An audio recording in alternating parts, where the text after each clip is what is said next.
And we are joined on the show today by a man that has won a world championship again for the 5th time, 54 national crowns as well, too, but 5 world championships. And we mentioned that you were going to be on. And, Jeg, first of all, congratulations on winning another championship. Jeg Coughlin joining us on Auto Smarts for You. How does it feel? Man, it feels fantastic. A year-long effort is always your goal is to win the Powerade Championship. But reality here today is we've clinched our 5th championship. The team has done an outstanding job, and they really deserve the reward of this championship. And here at Jegs and Jegs.com, we are very proud to be associated with Cagnazzi Racing and again bring home another championship, back-to-back championships, I might add. And Boots, this is a guy that's second to none here, and I think a lot of people are going to learn more about Jeg Coughlin as time goes on. But for those of us that follow racing, we know what a legend he already is. Right, and you know what I said on the show a few times, that he is like the Buckeyes. I mean, for him winning this championship is like the Buckeyes pulling in another national championship. So the gearheads at home understand that, but some of the Buckeye fans that listen, I want you to know how important this is to our local area to have another champion in our area. I'm proud to say that. Well, let's talk about this weekend. I mean, the only hope that Greg Anderson had was if you didn't qualify, he had to win it all and beat the world record by, I think, 1/10 of a second, something that's 1/10 faster than they've ever seen at Pomona. So, I mean, you came into this feeling pretty good after the win at Las Vegas. How big was the win in Vegas? The win in Vegas was huge. As the countdown to one format in NHRA drag racing was playing out, you had players, ourselves, Dave Conley, my teammate Dave Conley, Greg Anderson, Kurt Johnson, the top 4 really were vying these last 2 races, Las Vegas and now Pomona, for this Powerade Championship. And as the cards fell, we qualified number 1 in Vegas, which is on the pole, and we ran extremely well come Sunday. We're very fortunate, didn't make any mistakes. We saw Kurt Johnson go out on a rare red light second round. I beat my teammate Dave Conley second round on probably one of the closest races of the year, or quickest and closest races of the year, which was exciting for us, obviously. And then saw Greg Anderson go into severe tire spin and tire shake in the semifinals right in front of us.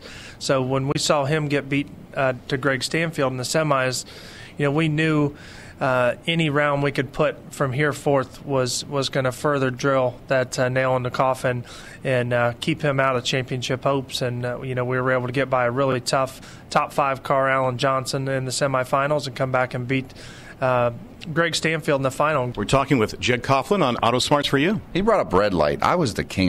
My buddies are listening at home. I red lighted bigger than anybody out of trails. Nights Under Fire, I was there all day. You brought up red light. How often have you red lighted? Not to bring up a sore subject, but does it still happen? I mean, I've never seen you red light. Not that often. I think I've been fortunate in my professional career. In a pro stock car, you can red light, but we use different measures in the clutch linkage and the way we set the car up to keep it to stay green. And occasionally you'll really hit the light extremely hard and be on the red side of it by a couple thousandths of a second. But fortunately, you just got to keep your head on when you're sitting in there and wait for the yellow to come on, which is tough to do sometimes. I mean, you got 1,400 horsepower behind you and making all kinds of racket, and sometimes your brain says it's time to go, and off you go, and you get a red light. And that's happened to me as well. I think I've red lit maybe 5 or 6 times in my professional career since '97.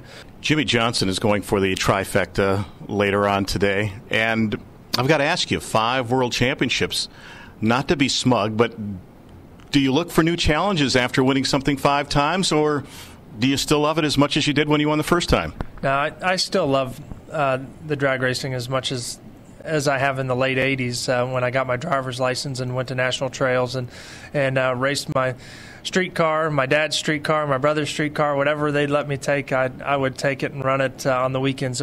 I wasn't traveling with my brothers. So, winning, going up to the second floor of the tower to see Clark Rader for a trophy, a sticker, and a little bit of loot, it was just as exciting then as it is today to win a national championship. I've got to follow up on that because we had some concerns about Vegas and Pomona if you would make it, because you did something that I want you to paint a radio picture for the folks at home about. You were flying with the Thunderbirds, were you not? I was. Enjoyed a flight without question. I was nervous as heck going into this deal riding with the Thunderbirds. It was the Tuesday after the Las Vegas race, and I flew with Tony Mulhair, Splits his call sign, and man, he just did a fantastic job. I was almost ill in the getting ready for this deal, getting fit for my G suit, and hearing all the do's and don'ts, and hearing about how to evacuate this plane if I need to, which wasn't real exciting. But once we got laced up, the helmets were on, the visors were down, and we were taxiing out there. It felt fantastic. And the very first move we did was going from a couple hundred feet above the deck to a 6.4 G climb straight over top of Las Vegas, and with a slight acrobat at the end of it, to see the city get smaller and smaller. In about 10 seconds, we went up almost 3 miles, and it was a rush, and that was just the start of it.